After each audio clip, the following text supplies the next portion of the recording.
Hello नमस्कार दोस्तों। आज हम इंडियन नेशनल मूवमेंट का पार्ट 8 पढ़ेंगे, जिसमें हम साइमन कमीशन के बारे में पढ़ेंगे। इससे पहले मैंने आपको काकोरी कांड के बारे में बताया था, उसका लिंक डिस्क्रिप्शन में आप वहाँ जाकर चेक कर सकते हैं। तो चलिए शुरू करते हैं साइमन कमीशन के बारे में। सबसे पहले आपको साइमन कमीशन का सन याद करना है। ये 1927 में भारत में आया था।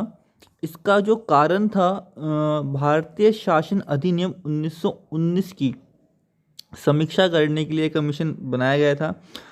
1919 में भारत शासन अधिनियम बनाया गया था। आपको पता होगा, मैंने आपको बताया था पिछली वीडियोस में कि पहले मुंडी मैन समिति बनाई गई थी। जब स्वराज पार्टी सत्ता में आई थी तो उनकी मांग में ये था कि भारत शासन अधिनियम के लिए आप जांच कमेटी बिठाएं। तब उन्होंने मुंडी मैन कमेटी की स्थापना की थी, पर वो टेम्परेरी बेसिस पर थी। और उसके बाद फिर साइमन कमीशन बिठाया गया, जिसका कारण था भारतीय शासन अधिनियम 1919 की बारीकियों की जांच करना। इस कमीशन में जो कमी थी, वो कमीशन में कमी ये थी कि इसमें एक भी भारतीय व्यक्ति शामिल नहीं था, सभी के सभी अंग्रेज थे। तो इस कारण इसका काफ़ी विरोध हुआ। तो जो साइमन कमीशन भारत में आया वो 8 नवंबर 1927 को भारत में आया। इसमें टोटल 7 मेंबर्स थे और जो इसके अध्यक्ष थे उनका नाम था सर जॉन साइमन। तो आपको सदस्यों की संख्या, अध्यक्ष, डेट आपको याद रखनी है। इसका उद्देश्य ये था, इस बात की जांच करना था कि क्या भारत इस लायक हो चुका है कि हम उसको संवैधानिक अधिकार दे सकें, क्या वो अपने संवैधानिक अधिकार खुद से बना सकता है।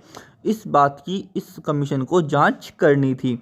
इसको श्वेत कमीशन भी कहा जाता था, क्योंकि इसमें सारे अंग्रेज थे, इसलिए इसको श्वेत कमीशन के नाम से भी इसको जाना जाता है। तो आपको ये चीज़ इसमें याद रखनी है।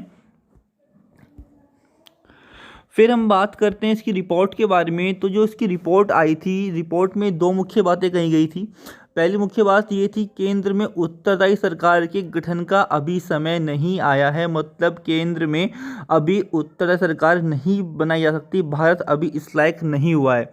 दूसरी बात जो इसमें थी, उसमें ये कहा गया था कि केंद्रीय विधानमंडल को पूर्ण गठित किया जाए, यानी असेंबली को आप वापस से गठित करेंगे, तथा इकाई भावना को छोड़कर संघीय भावना का पालन हो। मतलब आपको जो पावर है वो एक जगह ना रखकर उसको सेपरेट स्टेट वाइज आपको बांटनी होगी। तो इसका विरोध बहुत हुआ, पूरे भारत में इसका विरोध हुआ। लाहौर में इसका पुरजोर विरोध हुआ, और जो इसका विरोध का करने वाले व्यक्ति थे वे लाला लाजपत राय ने उनका मार्गदर्शन किया। 30 अक्टूबर 1928 को जेम्स स्कॉट जो उस टाइम वहाँ के सुपरिटेंडेंट थे पुलिस के, उन्होंने आदेश दिया कि इस भीड़ पर अब लाठीचार्ज किया जाएगा। तो उस भीड़ में लाला लाजपत राय भी थे। तो लाला लाजपत राय को पंजाब केसरी के नाम से भी जाना जाता है, तो ये नाम भी आपको यहाँ पर याद रखना है।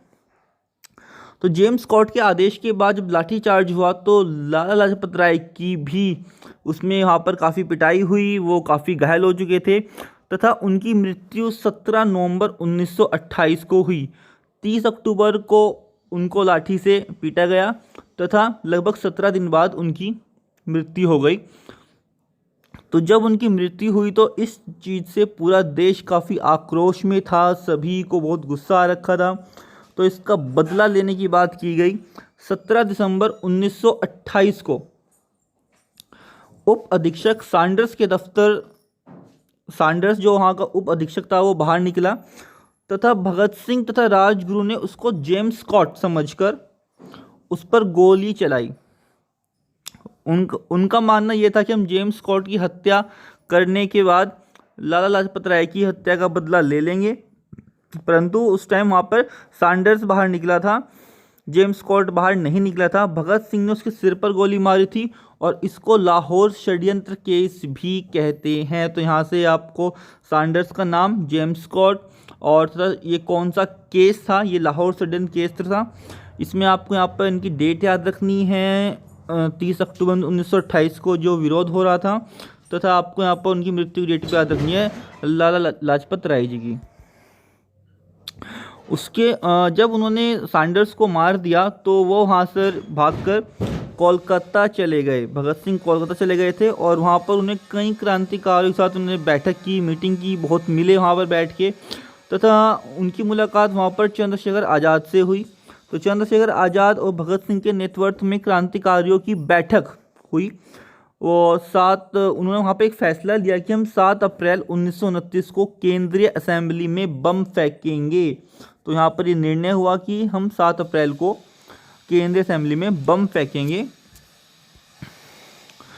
जब ये फैसला लिया गया तो पहले यह कार्य बटुकेश्वर दत्त तथा विजय कुमार को दिया गया था, किंतु बाद में भगत सिंह ने स्वयं विजय कुमार को हटाकर अपना नाम बटुकेश्वर दत्त के साथ रखा और बोला कि मैं और बटुकेश्वर दत्त इस कार्य को अंजाम देंगे।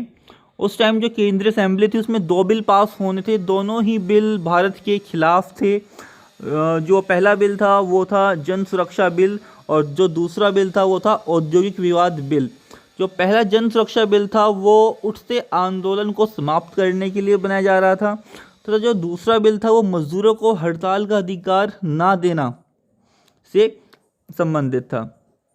तो जब असेंबली चल रही थी तब भगत सिंह तथा बटुकेश्वर दत्त दोनों असेंबली में गए। पहला बम भगत सिंह ने फेंका, दूसरा बम बटुकेश्वर दत्त ने फेंका। तो आपको दोनों के नाम याद रखने हैं। इन्होंने सिर्फ बम ही नहीं फेंके, इन्होंने बम के साथ साथ पर्चे भी फेंके थे और उन पर्चों पर लिखा हुआ था, बहरों को आवाज़ सुनाने के लिए धमाकों के बहुत ऊंचे शब्दों की आवश्यकता होती है। तथा उन्होंने इनकलाब जिंदाबाद के नारे लगाए। जॉर्ज शूस्टर अपनी मेज के नीचे छुप गया था। सार्जेंट टेरी इतना डर गया था कि वो भगत सिंह को गिरफ्तार ही नहीं कर पा रहा था, किंतु भगत सिंह तथा बटुकेश्वर दत्त वहाँ से भागे नहीं, वहीं पर रुके रहे। उन्होंने वहाँ पे नारे लगाए तथा अपनी स्वेच्छा से वो वहाँ पर बंदी बन गए। जब उनको बंदी बनाया गया तो उनको लाहौर की मियांवाली जेल में रखा गया था। तो आपको यहाँ पर लाहौर का नाम याद रखना था। तो उनको किस जेल में रखा गया था? मियांवाली जेल में रखा गया था। ये भी आपको यहाँ पर याद रखना है।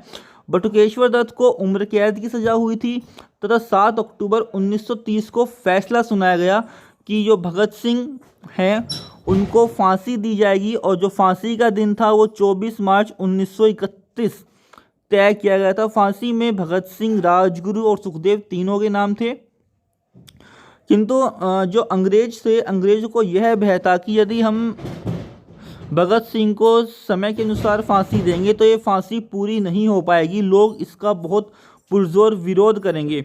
तो इसलिए उन्होंने एक दिन पहले यानी 23 मार्च 1931 को भगत सिंह तथा राजगुरु सुखदेव को फांसी दी थी, एक दिन पहले। तो दोस्तों ये था साइमन कमीशन के बारे में। यहाँ पे आपको जो क्वेश्चंस बनते हो मैंने आपको बता दिए। थैंक यू, धन्यवाद। अगर आप मेरे चैनल पर नए हैं तो प्लीज़ सब्सक्राइब करें। वीडियो अच्छा लगा तो लाइक करें,